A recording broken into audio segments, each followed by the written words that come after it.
Now in this video friends, I will be discussing with you that how was life at Indus Valley Civilization.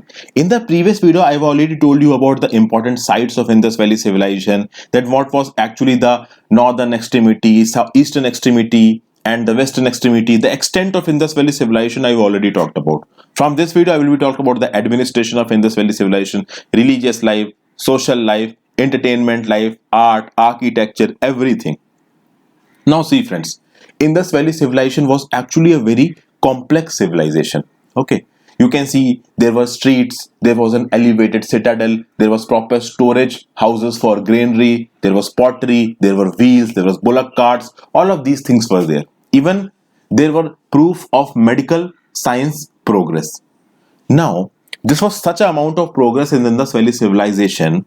There has been quite an amount of study between the scientists and historians that this much amount of complexity, this much amount of progress is not possible without a strong central authority. So, this is being said by everyone that there was an existence of a strong central authority. There was a tendency towards a strong central government.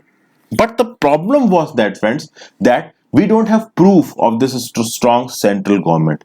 We don't know that how this strong central government was governed. Nothing about this is being known by us. For example, there is no information about how the urban institutions of Harappan civilization used to work. Now there comes a question, what are these urban institutions? For example, in today's words, you can see friends that there is judiciary, for banking sector there is RBI, there is executive, there is legislature, there is parliament, legislature is parliament, executive is there, council of ministers, president. So all of these are the urban institutions of today's world, today's India. At that point of time, Harappan civilization, how this urban civilizations, urban institutions used to work, we don't know. Okay. So this is one problem with respect to Harappan civilization. However, if we talk about the contemporary Mesopotamian civilization, there was a strong central authority. There was a priest king who was considered to be divine in Mesopotamian civilization. But no such thing has been known in the Indus Valley civilization. Okay. And obviously, there would also be, you can say, how this social life, this whole social thing, the economic thing, the political thing was going on, we completely don't know about anything. One reason why we don't know about any of these things is language, friends. We don't know how to read the Indus script, friends. Indus script is not known to us. For example, I showed you the signboard of Indus script in Dholavira, which we found in Dholavira. I will show that to you again. This is that Dholavira sign which is found. This is the signboard, and this is the sign. Now we are still not able to decipher what this means, friends. So the language of Indus Valley civilization is still not clear to us. This is the very first problem that we are dealing with. Only this has been known that the script of Indus Valley civilization was something like this, that in the first line, the things are written from right to left. In the second line, the things are written from left to right. This is the only thing which is known about Indus Valley civilization till now. This is the page. Then first line is from right to left, second line is from left to right. But what is actually written, we don't know. Then the language of Indus Valley civilization was very much pictographic. Pictographic means a lot of figure depiction is there in that language. You would have seen in that signboard of Indus script, which has been found in Dholavira, a lot of pictures are there. But what exactly those pictures are depicting and what it exactly means, we actually don't know. Now, what these things were written, these pictographic, engravings were made. The script of the Indus Valley civilization was written. So it was written on a whole lot of things. It was written on bones. It was written on ivory. It was written on seals. Okay, it was written on copper tablets. So these were the things on which these scripts were written on, but they were not written on bricks. Kindly keep that in mind. If there is an option in front of you in the exam, and these type of questions can only be asked in UPSC, no other exams is going to ask these type of questions. So obviously, things were not written in bricks. The script of Indus was not found on bricks. However, they were found on ivory, bone, seals, copper tablets, all of these things they were found on. Okay, so this was the first problem. Then we will talk about the religion, friends. When we talk about the religion of Indus Valley Civilization, just keep, just focus a lot on what I'm saying, friends. Here, see, I have not added any written notes, because what happens when written notes are there, we have a tendency of reading those notes and not listening to what the person is saying. Please listen very carefully to what I am saying. That is very important. A lot of mother goddess seals have been found in Indus Valley Civilization all around the sites of civilization. So because of that, as a lot of mother goddess seals and statues and things like that have been found, it was assumed that the society of Indus Valley Civilization was predominantly matriarchal. Matriarchal means that the women were dominant in Indus Valley Civilization. Women were more important than men in Indus Valley Civilization. Whereas the contemporary Mesopotamian civilization, in the Mesopotamian civilization, it was said that men were very, very powerful than the women. But in Indus Valley civilization, it has been supposed that it was matriarchal, women were more important. Okay, so Saptamatrika seal has been found in a lot of places. Saptamatrika, 7 mothers.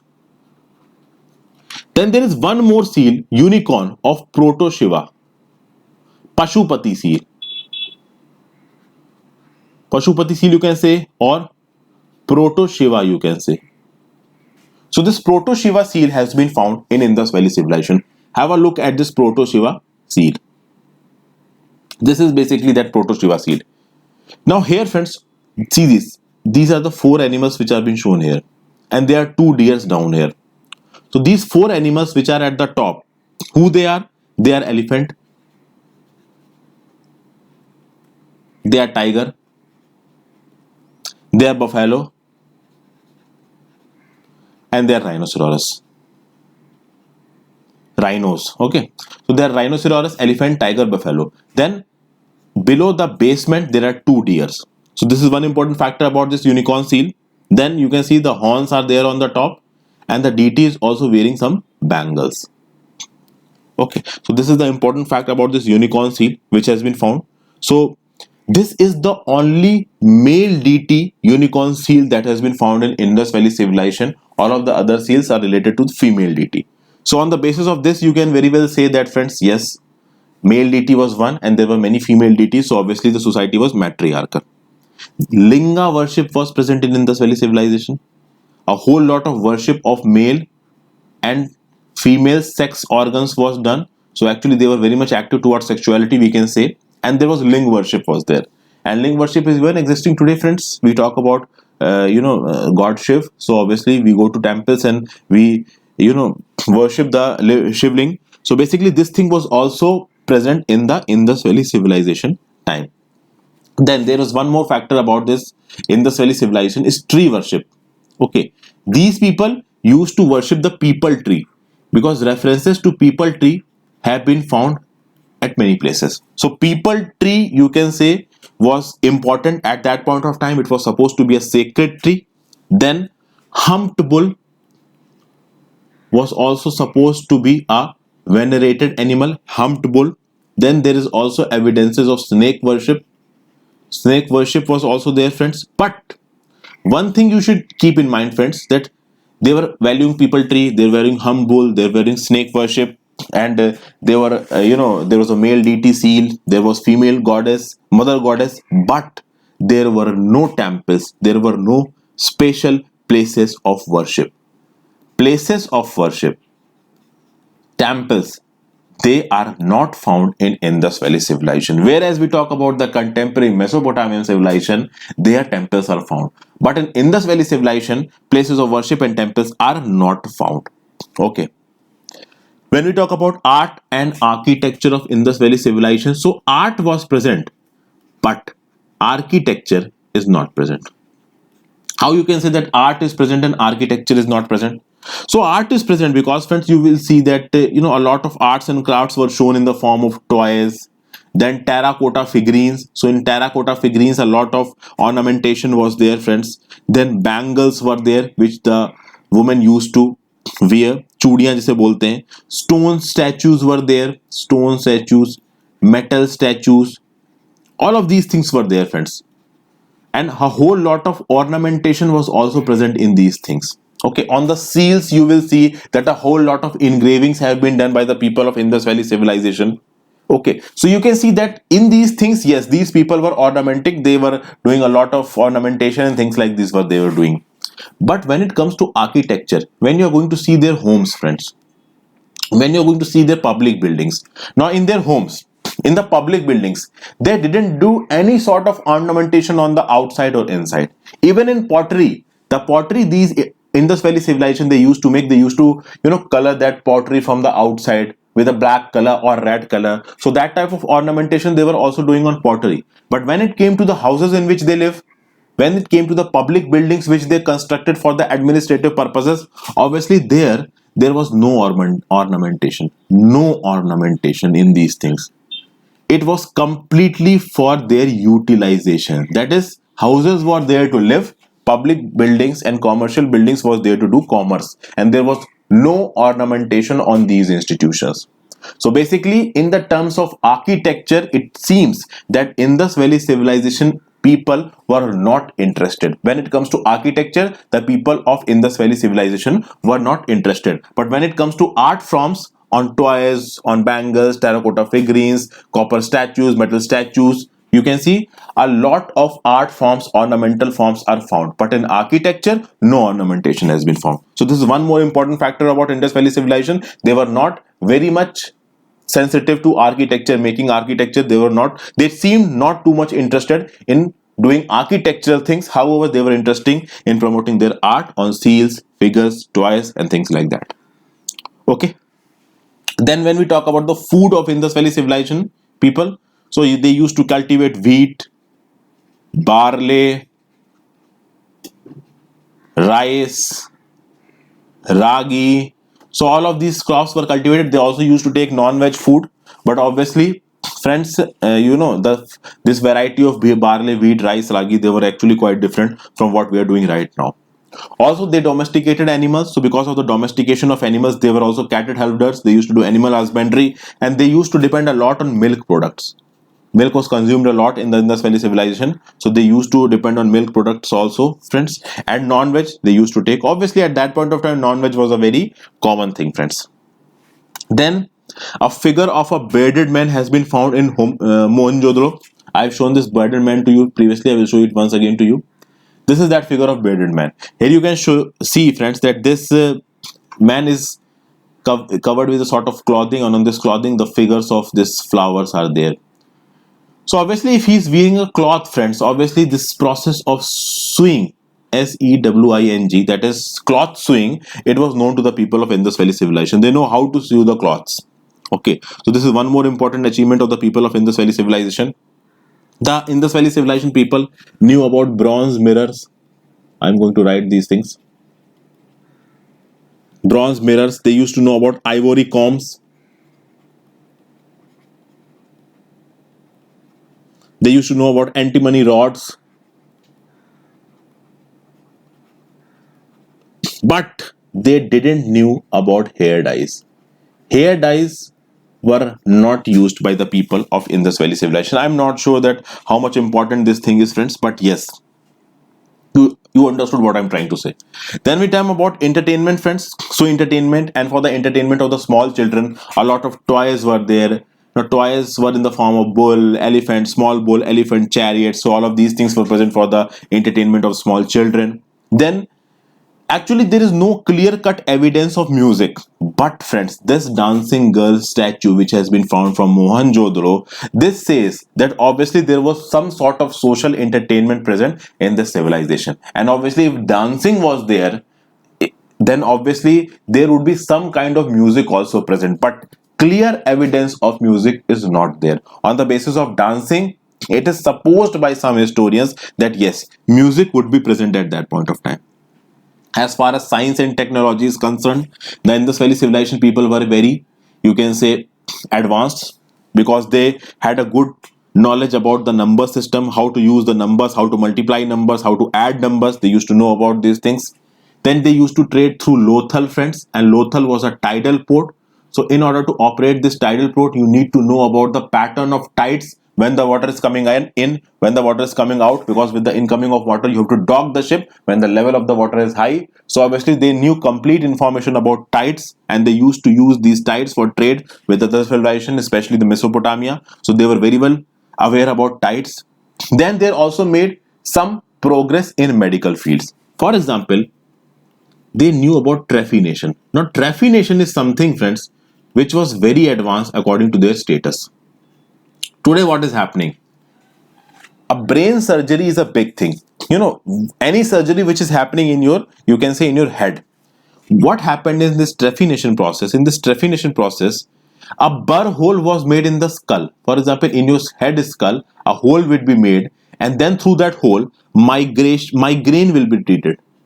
Migraine is a type of head pain. Migraine and mental disorders will be treated. So this was what was done in this trephination, friends. So this process of trephination, this was also practiced by the people of Indus Valley Civilization. The evidences of trephination have been found in Lothal. They have been found in Burzahom. They have been found in Kalibangan. Okay, so at these sites, the evidences of this trephination have been found. Then when we talk about the tools of Indus Valley Civilization people, then they used to use copper and bronze. Their main tools were made up of copper, bronze. They, as I already told you initially in the previous video, they were not aware of iron. Iron came with the onset of Vedic civilization when Iron Age started, but these people didn't know about iron. Then a whole lot of burial practice was also practiced by them. Okay, I told you the coffin burial was there in Harappa. In Surkotala and Dholavira, burial practices have also been found. Okay, commerce was a big thing. Commercial connections with Mesopotamia. They also traded internally. So all of these things were there. Animal husbandry was done by them. They had buffalo, pigs, elephant, goats, donkeys, ships. All of these things were present in Indus Valley Civilization. Only horse was not present. Horse fossils or horse bones have only been found at one place, that is Surkotala. So obviously horse was not completely absent. It was present in only one place, and that is Surkotala, friends.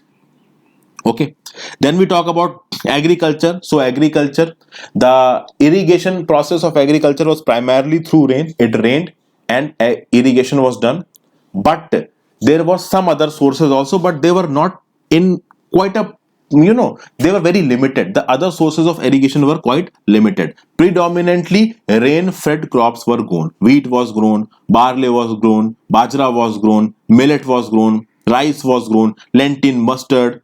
Slight amount of these things were also grown at that point of time.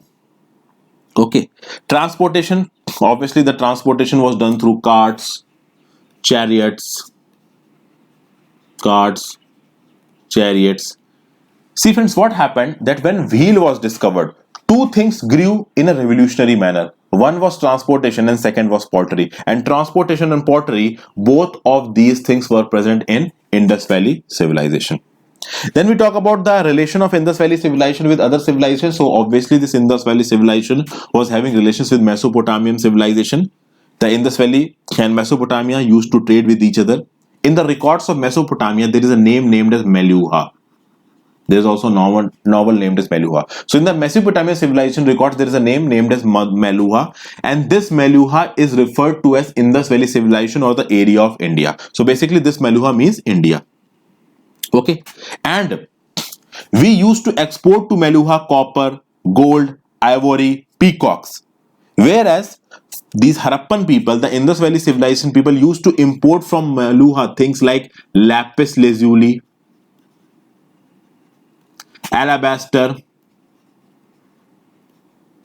jade, amethyst. So these are precious stones which were used to be imported by the people of Indus Valley Civilization from where? From Mesopotamia, friends. Okay, gold and silver was also imported from Mesopotamia. So quite an extensive trade was going on between Mesopotamian civilization and Indus Valley Civilization, friends. Okay. Now, when we talk about, you can say, the metals, the elements that are precious at that point of time. So the precious elements were, and these elements were also used for exchanging during the trade purposes. For example, gold was known, silver was known, Okay, friends, copper was known, and this copper was smelted with tin to form bronze. Then lapis lazuli was known. I've already told you. There was one more precious element known as turquoise. Turquoise. So turquoise was also known. This is also Quoise. Okay, so this was also known at that point of time. Then amethyst in slight quantities was also found in Maharashtra. Lapis lazuli also came from Afghanistan. So these things were actually, you can say, expensive elements at that point of time. So they were also found at that point of time, friends. But one problem is there, that there is no evidence of monetary exchanges. There is no evidence of a sort of a specialized currency which was used for these purposes. However, seals of Indus Valley Civilization has been found in Mesopotamia. Seals of Mesopotamian civilization has been found in Indus Valley Civilization, but one currency which was used for monetary exchanges, that has not been found. So it was quite a thing that these seals were used for conversion processes, or obviously these expensive elements were used for exchange processes. The monetary exchanges used to go on with these, you can say, expensive things. Something like this would have happened at that point of time. Then metallurgy was famous. These, they know about gold, silver, copper, brass, bronze, tin. So they know about bronze, they know about tin, they know about brass, they know about copper, gold, silver, but they didn't know about iron, friends. The people of Indus Valley Civilization, they were not aware of iron. Smelting crucibles have been found in a lot of places. So smelting crucibles have been found, and these smelting crucibles were used for copper, tin, bronze, things like these. Okay, then pottery. I've already told you, friends, wooden pottery. There was a wooden base. On that wooden base, the pottery was being made. However, that wooden material has not existed after these many years. So that is why we will talk about seals. Now, what was these seals? Seals were actually of square also. They were of rectangle also. They used to vary from 1 centimeter to 5 centimeter. A lot of engravings were done on these seals. For example, photos of humped bulls were engraved on these seals. Photos of inscriptions were engraved on these seals. The unicorn seal is there. The Pashupati seal is there. The mother goddess seal is there. So seals were present in quite a quantity, and they were present throughout the length and breadth of this Indus Valley Civilization. On almost all the sites of Indus Valley Civilization, these seals have been found. Okay. Then, friends, art and architecture of this Indus Valley Civilization, I have already talked to you about. So till now, friends, all the important elements of this Indus Valley Civilization I have discussed with you. Okay, how life go on, how religion go on, how social life in this Indus civilization used to go around. So all of these things have been discussed by my friends. So I hope this video was helpful for you. If you want some improvements in these type of video, you can tell me, friends. I have not made very much notes. The reason is that because these type of videos I just want to explain to you, friends, and you can make small notes when I'm dictating things to you. That will become very easy for you. So I hope this video was helpful, friends. If it was helpful, kindly like my video, kindly subscribe to my channel, kindly tell me through your comments that how you are liking this video. Please subscribe it also, friends, and please like the video. This is the two most important things. And please share this video on your Facebook and Instagram profile, friends. That will give me some amount of views. I'm thankful to you for that. So thank you for watching, friends. Have a great day. Goodbye.